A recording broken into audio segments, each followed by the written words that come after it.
Howdy, welcome to BanjoBenClark.com. I am Banjo Ben, your host here on the site that teaches you how to play banjo and guitar. But this week is Mandolin Week, and we're wrapping up the 3-week series on this classic hymn, Nothing But the Blood. Wasn't that a lot of fun to listen to? Well, I'll tell you what, it's a lot of fun to play, and I think you'll have a lot of fun learning it. So come on over to the site with me and do that. You know, if you're watching on Facebook or YouTube, here in a moment, I'll ask you to come over to the site. You can join as a Gold Pick member, have access to this lesson, hundreds of others.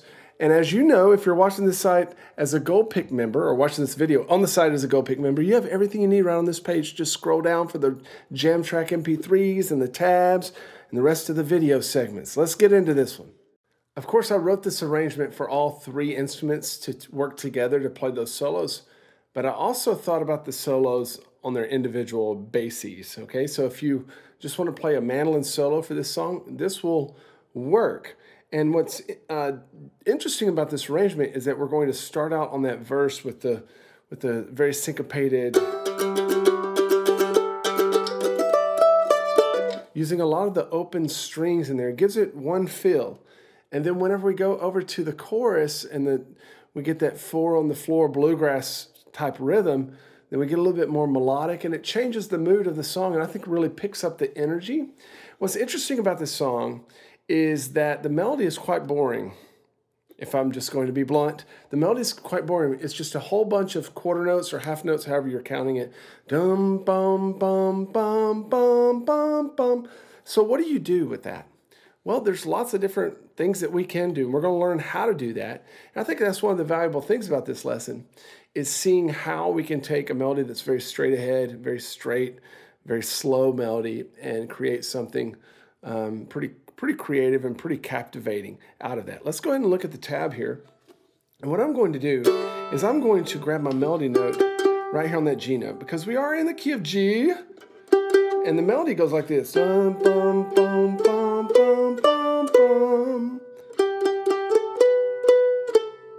Now, I could find a lot of different places to play that, but I want to play it here because I want to work in this low G string as a drone almost. I'm almost using it like a banjo player uses a high G string. We're wanting it to echo and undergird that melody. So I'm going to start off with these hammer-ons.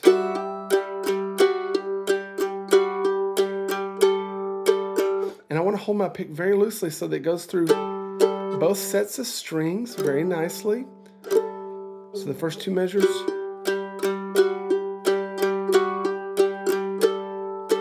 Now I'm going to slide up measure 5. I'm just following the melody, right? The melody's going, but we're going to get outside the melody just a little bit to make it more interesting. Then when we get to that last measure of the line, we land there on the 5th fret, and then this little syncopated hammer-on lick. Listen, measure 6.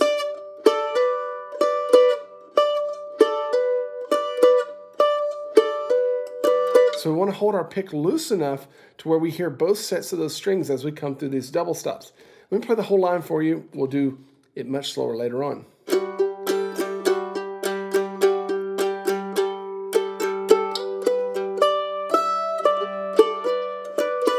Now you can choose to mute it during that 8th note rest in measure 6. You can go, or let them ring. Either way, I think it sounds pretty cool. Then you'll land back on the melody note right there, and this time we'll get a little slide with our index finger. And then we have a melodic lick here where we use some hammer-ons to dance around what that melody is doing. It's a pretty cool pattern. Listen to it, measure 8.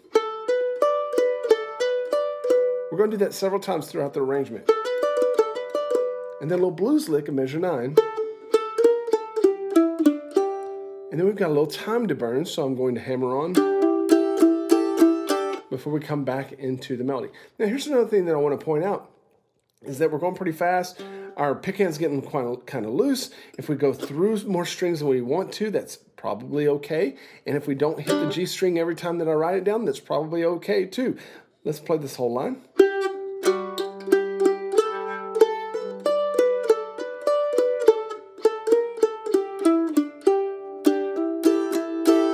Now we've got a little bit of repeating here, measure 11.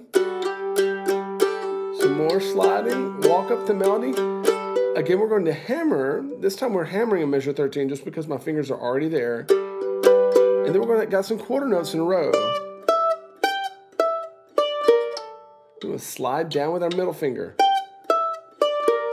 Okay. And I like to put some space in between those quarter notes.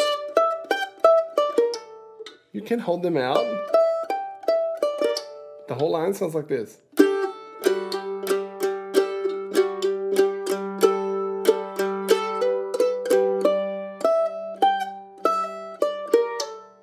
And we have one more line of the chorus before we get into that really fun verse. It sounds like this. Then we have our lick again that we've already seen. And then a blues lick. Now we're going to get very melodic, and we're going to use that 5th fret and an open string after it in measure 18 to let us shift down, change positions, and come right up the scale. This whole line.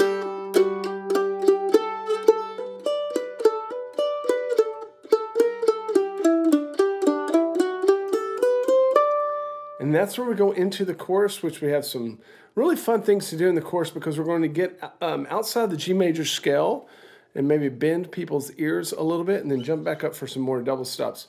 If you're watching here on the site, just click the next video segment. If you're watching somewhere else, come on over to the site, banjobenclark.com. Get the tabs. They're just like I played it in the solo, and you can learn along with me.